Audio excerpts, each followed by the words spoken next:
সকলকে math guide চ্যানেলের পক্ষ থেকে ওয়েলকাম।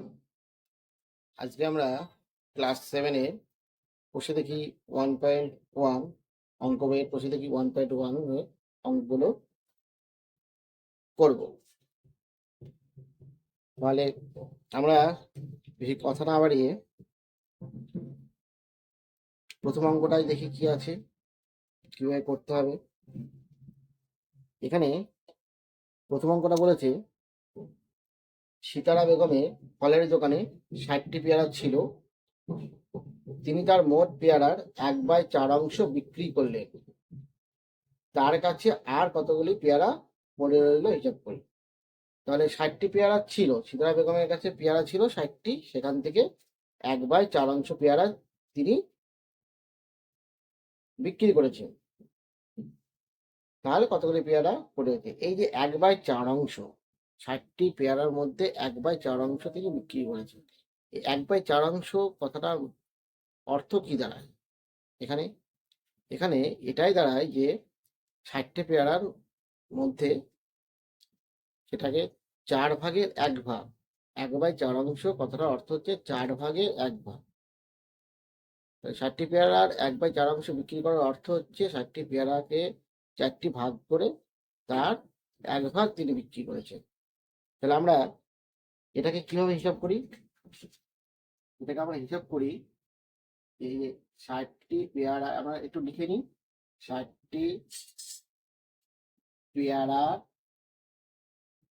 1/4। তাহলে 60টি পেয়ারাকে আমি 4 ভাগ করবো, 4 দিয়ে ভাগ করে তার মধ্যে 1 ভাগ গুণ 1/4টি পেয়ারা, তাই না? অর্থাৎ 4 দিয়ে ভাগ 1 দিয়ে গুণ, তার মানে 1/4 দিয়ে গুণ। এই যে আবার আমরা এইভাবে ভাবতে পারি 60টি পেয়ারা, এর কথাটা আছে, এর জন্য কি হয় আমরা জানি, এর জন্য হয় গুণ। তার জন্য আমরা গুণ দিয়ে 1/4 অংশকে 1/4। এখানে কিন্তু আমি অংশ লিখলাম না, দেখো টি পেয়ারা লিখলাম, তাই না? কারণ পেয়ারার অংশ তো পেয়ারাকে ভাঙলে পেয়ারার জন্য একটা গোটা বিস্কুটকে যদি আমরা ভাঙি সেখান থেকে কিছুটা অংশ বার করি, সেটা তো বিস্কুটই হবে, তাই না? সেরকম পেয়ারারও তাই, পেয়ারার অংশ পেয়ারাই হবে, সেটা 4টি ভাগের মধ্যে 1টি ভাগ সে বিক্রি করবে। তাহলে 60টি, তাহলে বিক্রি করেছে কতগুলো? আমরা এটা কাটাকুটি করে দেখি কত হয়। 4 15 60, 15টা। 15টি পেয়ারা তিনি বিক্রি করেছেন, তাই না? আমরা লিখবো অতএব তিনি 15টি পেয়ারা বিক্রি করেছেন। এবার 60টি পেয়ারা ছিল, তার মধ্যে 15টা পেয়ারা যদি বিক্রি করে দেয়, তাহলে তার কাছে কটা পেয়ারা থাকবে? বিয়োগ করে দিলে হয়ে যাবে আপু, বিক্রি করার পর তার কাছে পড়ে রইল কতগুলি? 60 বিয়োগ 15টি সমান, বিয়োগ করলে কথা হয় 45টি পেয়ারা। সবাই নিশ্চয় অঙ্কটি বুঝতে পেরেছ। এবার আমরা 2 অঙ্কটায় যাব। দেখো এখানে 2 অঙ্কটা বলেছে যে মা আমাকে 50 টাকার মা আমাকে 60 টাকার 5/6 এবং দাদাকে 45 টাকার 7/9 দিয়েছেন। মা কাকে বেশি টাকা দিয়েছেন হিসাব করে দেখি। আমাকে কত টাকা দিয়েছে? মা আমাকে দিয়েছে 60 টাকার 5/6, তাই না? তাহলে মা আমাকে দিয়েছে 60 টাকার 5/6, অর্থাৎ 60 টাকার 6 ভাগের মধ্যে 5 ভাগ আমাকে দিয়েছে। 60 টাকাকে 6 ভাগ বললে কত হয়?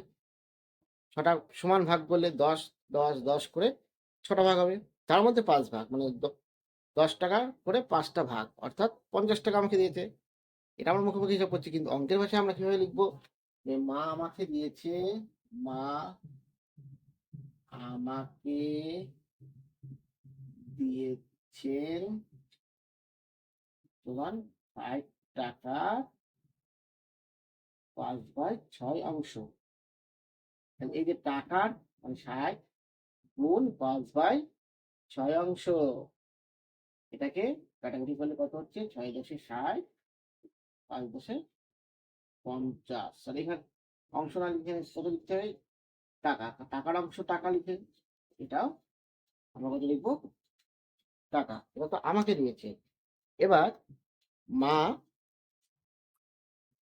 দাদাকে কত দিয়েছে? 45 টাকার 7/9 অংশ। তাহলে আমি দাদাকে কত টাকা দিয়েছে আমরা বের করে নিই। মা দাদাকে দিয়েছেন 45 টাকা 7/9 অংশ। তাহলে 45 গুণ 7/9 টাকা। এই যে টাকার এদের জন্য গুণ লিখছি, বা আমরা এটাকে বলতে পারি যে 45 টাকাকে 9টি ভাগ করে তার মধ্যে 7টি ভাগ দাদাকে দিয়েছে, মানে 9 ভাগের 7 ভাগ। 5×9 45, কাটাকুটি করলে 5 সাথে গুণ করলে 5 আর 7 গুণ করলে 35। 35 টাকা দাদাকে দিয়েছে। কাকে বেশি দিয়েছে মা? 45। 35 টাকা বড় না 50 টাকা বড়? 50টা বেশি। এই 50 টাকাটা দিয়েছে আমাকে। তাহলে আমাকে বেশি দিয়েছে, তুমি কত? মা আমাকে বেশি টাকা দিয়েছে। আশা করি সকলে অঙ্কটা বুঝতে পেরেছো। এবার আমরা 3 নম্বর অঙ্কটা দেখি। 3 নম্বর অঙ্কটা বলেছে গণেশবাবু 3 দিনে একটি কাজে যথাক্রমে 3/14 4/7 ও 1/21 শেষ করেছেন। তিনি 3 দিনে মোট কত অংশ কাজ করেছেন এবং এখনো কত অংশ কাজ করতে বাকি আছে। তাহলে 3 দিনে মোট কত অংশ কাজ করেছেন এটা বার করতে গেলে আমরা 3টে যোগ করে দিলে হয়ে যাবে। প্রত্যেকদিন যত অংশ করে কাজ করেছেন সেটা যোগ করলে হয়ে যাবে। তাই আমরা এখন যোগ করি যে গণেশবাবু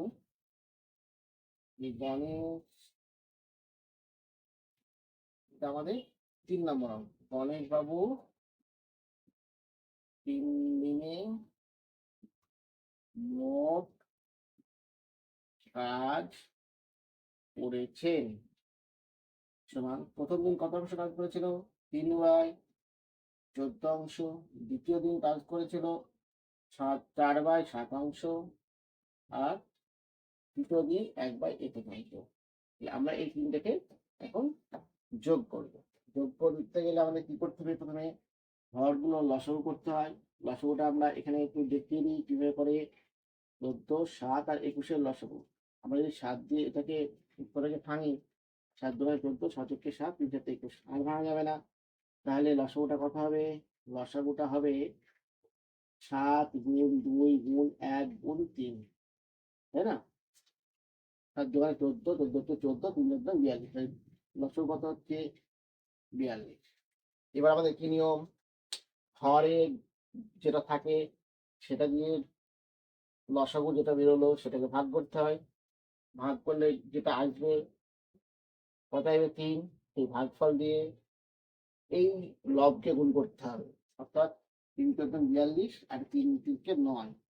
7 দিয়ে 42কে ভাগ করলে কত হবে? 6। 6 7 42। এই 6 দিয়ে এই লবকে গুণ করতে হবে 24। 21 দিয়ে 42কে ভাগ করলে কত হয়? 2। 2 দিয়ে এই 1কে গুণ করবো আমরা, কত হবে? 2। তো অংশ। এবার এটাকে যোগ করলে কত হবে? 9 33 আর 2 35/42 অংশ। এটাকে আমরা একটু লঘিষ্ঠাকার করে নিই কাটারি করে, তাই না? 7 দিয়ে কাটলে কত হবে? 5 আর এটা 5। 5 আর 6, 5 সাথে 5, 6 সাথে 42, 5/6 অংশ। এই 3 দিনে তিনি মোট কত অংশ কাজ করেছেন? 5/6 অংশ, তাই না? এবার 3 দিনে তো এত অংশ কাজ হয়ে গেল। এবার বলেছে এখনো কত অংশ কাজ করতে বাকি আছে। অংশ হিসাবে গেলে মোট বা সম্পূর্ণ অংশ বলতে আমরা যেটা বুঝি গোটা একটা কিছু বা এক অংশ, তাই না? এই যে আমরা এটা ধরো একটা বিস্কুট, এটা হচ্ছে সম্পূর্ণ একটা বিস্কুট। এবার এটাকে আমরা এইভাবে সমান কটা ভাগ করলাম, 1 2 3 4টে। তার মানে এই প্রত্যেকটা ভাগ কত অংশ করে হলো, 1/4 অংশ। এরকম 14 অংশ, 5/6 অংশ বলে, তাই তো? তাহলে এটাকে আমরা 6টা ভাগ করবো, 1 2 3 4, 1 2 3 4 5, একটা মনে করো সব কটা অংশ সমান। হ্যাঁ, তাহলে এই কটা অংশ, এটা 1/6, এটা 1/6 অংশ, এটা 1/6 অংশ, এটা 1/6 অংশ, 1/6 অংশ, এটা 1/6 অংশ, তাই না? তার মধ্যে 5টা অংশ কাজ হয়ে গেছে, এই যে এই 5টা অংশ কাজ হয়ে গেছে। এই অংশটা বাকি আছে, 1/6 অংশ বাকি আছে, তাই না? এটা আমরা ছবিতে আমরা বুঝলাম। এবার আমরা অঙ্ক যদি অঙ্ক করে করি, মানে অঙ্কটা যদি আমরা কষে দেখি, তাহলে কিভাবে বার করি? তাহলে আমরা এখানে একটু লিখে দিই, সম্পূর্ণ কাজ সমান 1 অংশ। সম্পূর্ণ কথা আসলেই অংশতে গেলে সেটা 1 অংশই হয়ে থাকে। হ্যাঁ, এবার এখনো কাজ করতে বাকি আছে, কত অংশ হবে? 1 থেকে আমরা 5/6 অংশ বের করবো, কারণ 1 অংশ কাজ সম্পূর্ণ কাজ, তার মধ্যে 5/6 অংশ কাজ হয়ে গেছে। এটা লসাগু কত হবে? 6। এটা কিছু নেই মানে 1 আছে, 6কে 1 দিয়ে ভাগ করলে 6 হয়, এবং উপরের 1 দিয়ে গুণ করলে 6 হবে, 6 বিয়োগ 5 অংশ। এটা বিয়োগ করলে কত হচ্ছে? 1/6 অংশ হয়ে গেল না? যেমন ছবিতেও আমরা 1/6 অংশ দেখিয়েছি, এখানে আমাদের সেই 1/6 অংশই আসলো। আশা করি সকলে এই অঙ্কটা বুঝতে পেরেছ। এরপরে আমরা পরবর্তী অঙ্ক অর্থাৎ 4 অঙ্কটা দেখব। 4 অঙ্কটা কি বলেছে?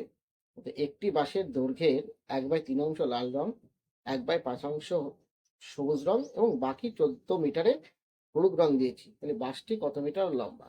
এই অঙ্কটা খুবই ইম্পর্টেন্ট অঙ্ক, পরীক্ষায় দিয়ে থাকে, তাই সুতরাং অঙ্কটা ভালো করে তোমরা একটু শুনবে এবং বোঝার চেষ্টা করবে। দেখো অঙ্কটা ভালো করে একটু পড়বে, না পড়লে অঙ্কটা বুঝতে পারবে না।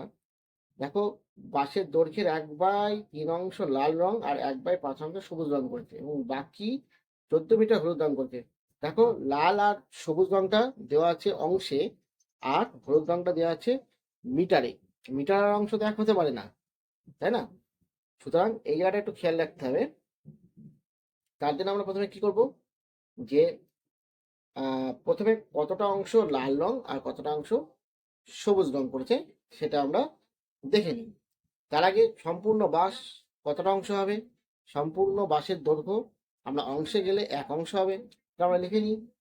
সেটা আমরা একটু লিখে নিই। দেখো, আমরা লিখে নিয়েছি সম্পূর্ণ বাঁশের দৈর্ঘ্য 1 অংশ। এবার আমরা যেটা করব, যে কত অংশ লাল রং ও সবুজ রং করা হয়েছে, যে লাল ও সবুজ রং করা হয়েছে মোট কত অংশ? দেখো, লাল রং করা হয়েছে কত অংশ? লাল রং করা হয়েছে 1/3 অংশ, আর সবুজ রং করা হয়েছে 1/5 অংশ। এটা আমরা যোগ করব। আচ্ছা, 3 আর 5 এর লসাগু কত হবে? 3 আর 5 এর লসাগু হবে 15, তাই না? তাহলে এটা 15কে 3 দিয়ে ভাগ করলে কত হবে? 5, আর 1 দিয়ে গুণ করলে 5ই হবে। এটা 5 দিয়ে 15কে ভাগ করলে কত হবে? 3। সেই 3 দিয়ে 1 কে গুণ করলে 3 হবে। তাহলে এটা যোগ করলে কত হচ্ছে?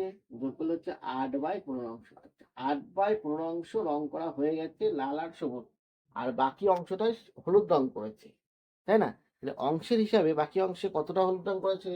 তাহলে লিখবো হলুদ রং করেছে, হলুদ রং করা হয়েছে। টোটাল বাস হচ্ছে 1 অংশ, সেখান থেকে 8/15 অংশ লাল আর সবুজ রং করে ফেলেছে। এই বিয়োগ করে দিলে বাকি অংশ হলুদ বেরিয়ে গেল। 15 লসাগু, তো এটা কত হবে? 15 বিয়োগ 8 অংশ। এটা বিয়োগ করলে কত হয়? বিয়োগ করলে হয় 7/15 অংশ।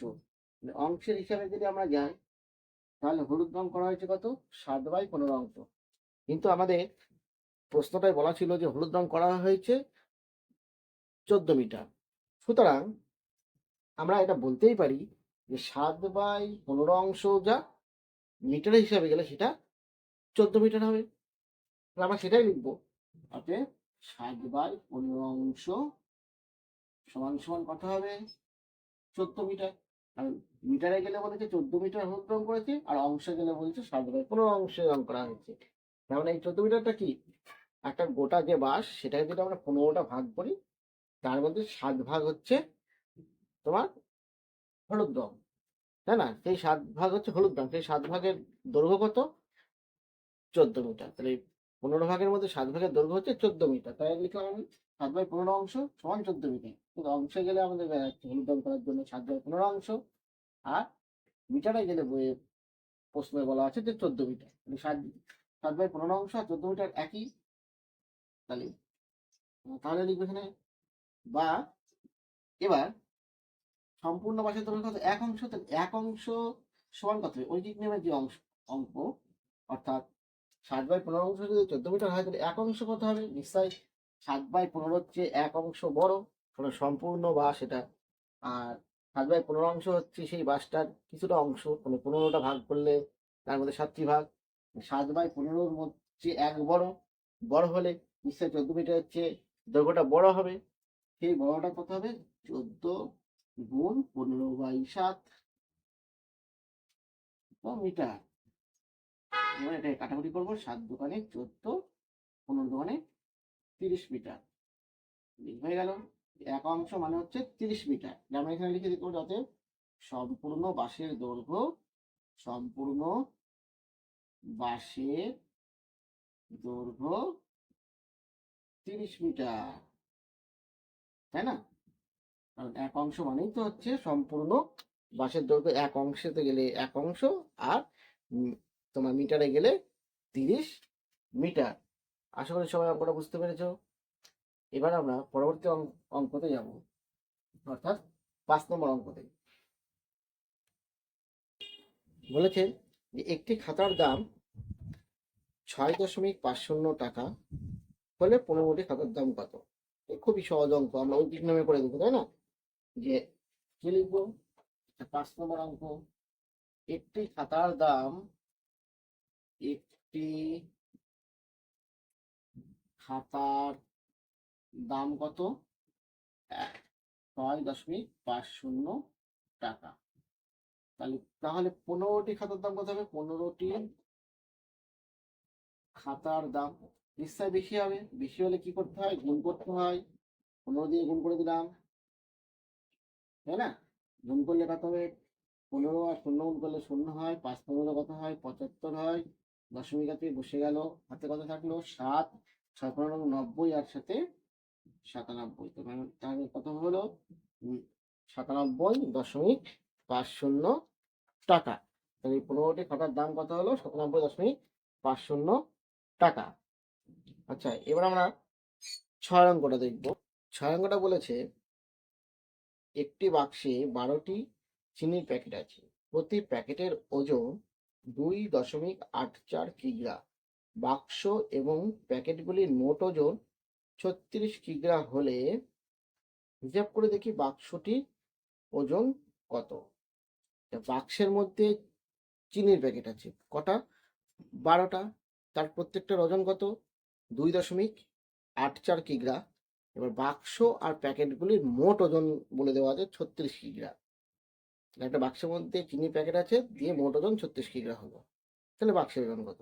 তাহলে ওই চিনির ওজনটা বাদ দিলে, চিনিগুলো বের করে নিলে, অর্থাৎ চিনির ওজনটা যদি আমরা বাদ দিয়ে দিই, তাহলেই বাক্সের ওজন বেরিয়ে যাবে, তাই না? তাই আমরা তাই করি, যে একটা চিনি প্যাকেটের ওজন, লিখি একটি চিনি প্যাকেটের ওজন কত? 2.84 কিগ্রা। এরকম প্যাকেট কটা আছে? 12টি। 12টি চিনি প্যাকেটের ওজন কত হবে? এটা গুণ করে দিতে হয় আমাদের। 12 কিগ্রা গুণ করে দেখি। 4×48, হাতে কত থাকে? 4। 8×96, 8×4 100, হাতে থাকে 10। 12×24 আর 10 34, 34.08 কিগ্রা হচ্ছে তোমার যতগুলো চিনি প্যাকেট রয়েছে, অর্থাৎ 12টি চিনি প্যাকেট রয়েছে, সেই 12টি চিনি প্যাকেটের ওজন। আর চিনি সহ, চিনি প্যাকেট সহ, চিনির প্যাকেট সহ, চিনি প্যাকেট সহ বাক্সের ওজন কত? বাক্সের ওজন 36 কিগ্রা। এটা আমাদের প্রশ্নে বলে দেওয়াই রয়েছে।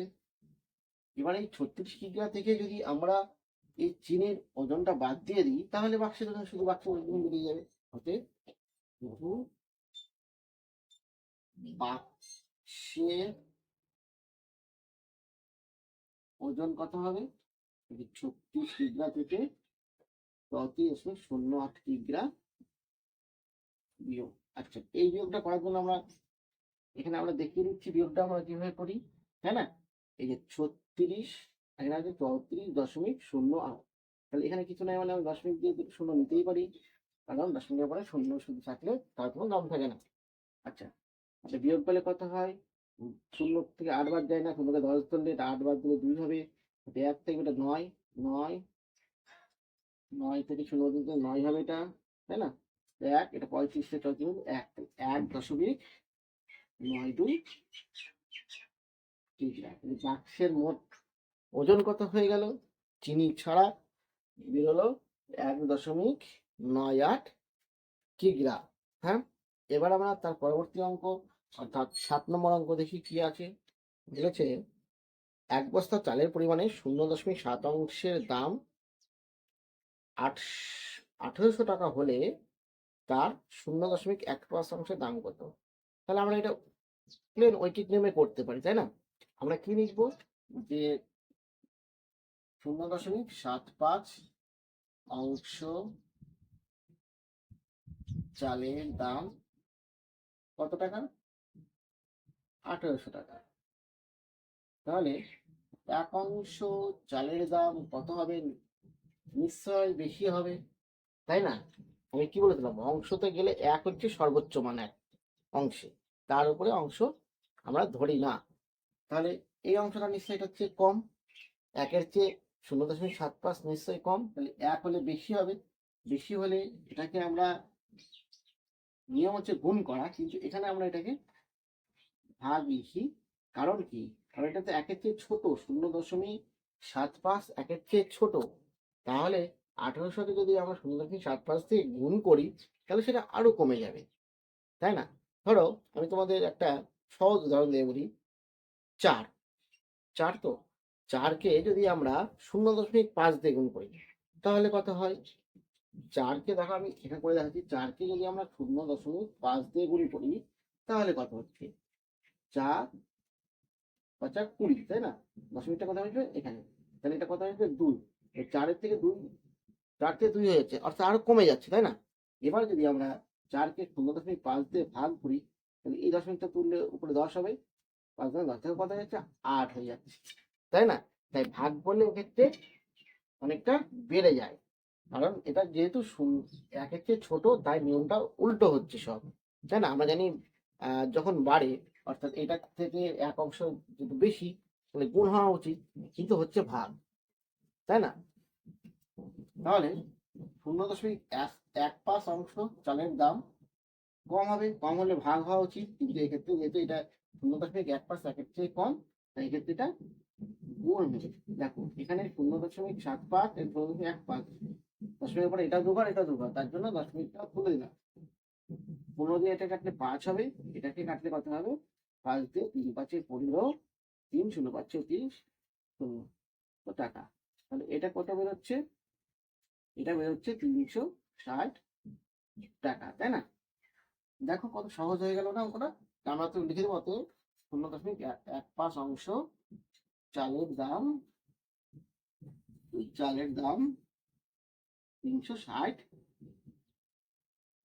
টাকা। আশা করি সকলে বুঝতে পেরেছে অঙ্কটা।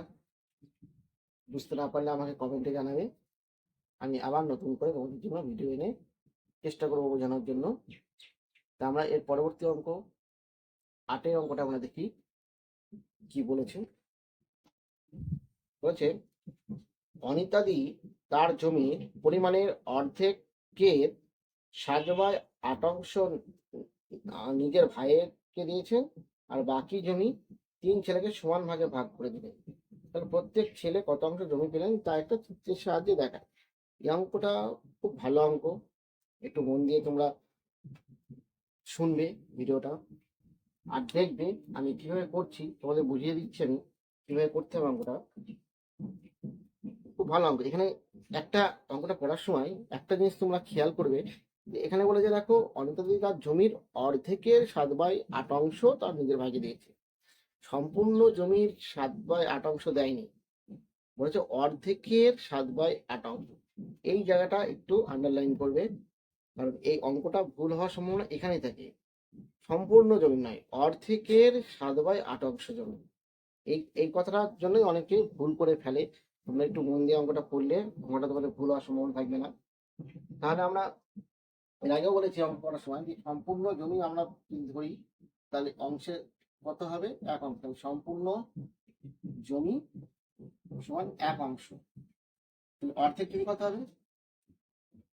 অর্ধেক জমি 1/2 অংশ। ভাইকে কতটা দিয়েছে? ভাইকে দিয়েছেন কত অংশ? অর্ধেকের অর্ধেকের আমরা লিখে নিই একটু, অর্ধেকের 7/8 অংশ। অর্ধেকের 7/8 অংশ মানে অর্ধেক মানে কত? 1/2, তার 7/8 অংশ মানে সেটা গুণ 7/8 অংশ। এটা গুণ করলে কত হবে? 7/16 অংশ। আসলে তোমরা সকলে বুঝতে পেরেছো যে ভাইকে কতটা দিল? 7/16 অংশ। এটা যদি সম্পূর্ণ জমির অংশ দিত তো 7/8 অংশ হতো। ভাইকে দেওয়ার পর অবশিষ্ট জমি কতটা থাকলো? তাহলে কত অবশিষ্ট জমি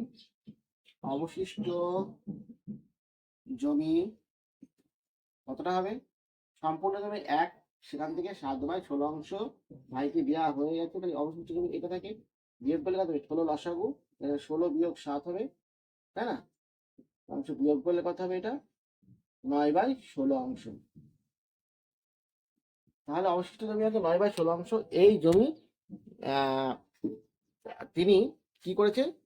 3 জনের মধ্যে ভাগ করেছে সমান ভাগে, তাই না? 3 জনের মধ্যে ভাগ করলে কি হবে? তাহলে 9/16 অংশ জমি এখন আর রয়েছে। এটাকে তারা কি করেছেন? 3 জনের মধ্যে ভাগ করেছে। তাহলে এটাকে আমরা 3 দিয়ে ভাগ করে দিলে হয়ে যাবে। প্রত্যেক জন প্রত্যেক জন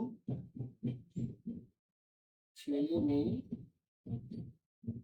পাবে কত অংশ করে যাবে? 9/16 আর 3 অংশ জমি, তাই না? এটা মোট জমি, তাই না?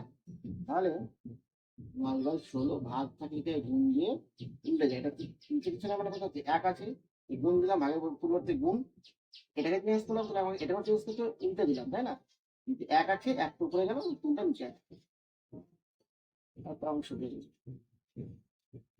3 3 9, 3/16 অংশ। প্রত্যেক ছেলে মেয়ে কত অংশ করে জমি পেলো? 3/16 অংশ করে জমি পেলো। আচ্ছা, এটা তো আমাদের বলেছেন চিত্রের সাহায্যে যদি দেখাতে হয় তাহলে আমরা কিভাবে দেখাবো? দেখো, এটা আমার ছবির সাহায্যে দেখাতে বলেছিল। এইটা যদি গোটা জমিটা হয়, হয়তো গোটা জমি কত অংশ দিয়েছে? 7/16 অংশ পেয়েছে ভাই পেয়েছে। তার মানে এই জমিটাকে আমরা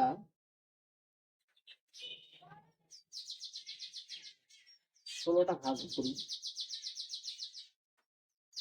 তাই না?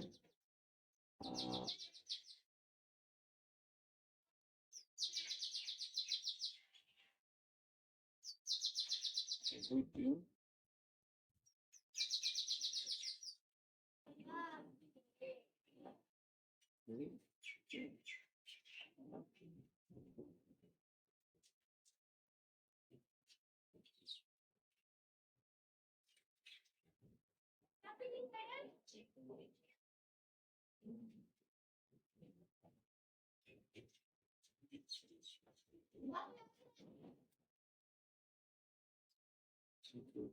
4 5 6 7 8 9 দিয়ে 2, 3, 4, 5, 6। মনে করো প্রত্যেকটা এই বক্স সমান। হ্যাঁ, খুব ভালো করে ছবিটা আঁকা হলো না, যাই হোক। দেখ, মোট জমিটা কটা ভাগ হইতো? 3 জন ছেলে মেয়ে ছিল, মানে 3টে ভাগ, টোটাল জমিটা 3টে ভাগ, আর ভাই, মোট 4টে ভাগ হইতো। তার মধ্যে 3 ছেলে মেয়ে সমান পেয়েছে, ভাই কিন্তু সমান পাইনি, তাই তো? তাহলে আমি 4টি ভাগ করে নিলাম। দেখো দেখো, এই একটা ভাগ, এখান থেকে এই একটা ভাগ, এখান থেকে এই একটা ভাগ, এই হচ্ছে 3 ছেলে মেয়ে সমান ভাগ। দেখো কত, 16-র মধ্যে 3, তাহলে 1 ঘর 2 3টে, তাই না? 1 2 3, 1 2 3, 3টে করে খোপ পেয়েছে। এবার ভাই কটা খোপ পেয়েছে? 7টা। দেখো 7টা খোপ পেয়েছে, 1 2 3 4 5 6 7, একটা বেশি একা হয়ে গেছে 7, ঠিক আছে? 7টা খোপ পেয়েছে, হয়ে গেল ছবিটা। টোটাল 16টা খোপ রয়েছে, তার মধ্যে 7টা পেয়েছে ভাই, 7, আর 3 ছেলে মেয়ে 3 ভাগ করে পেয়েছে। 3 3 9, 7 আর 9 16, 16টা ভাগ হিসাব হয়ে গেল। ছবিটা আমাদের এইভাবেই আঁকতে হবে, এই দাগগুলো মুছে দিতে হবে, ব্যাস।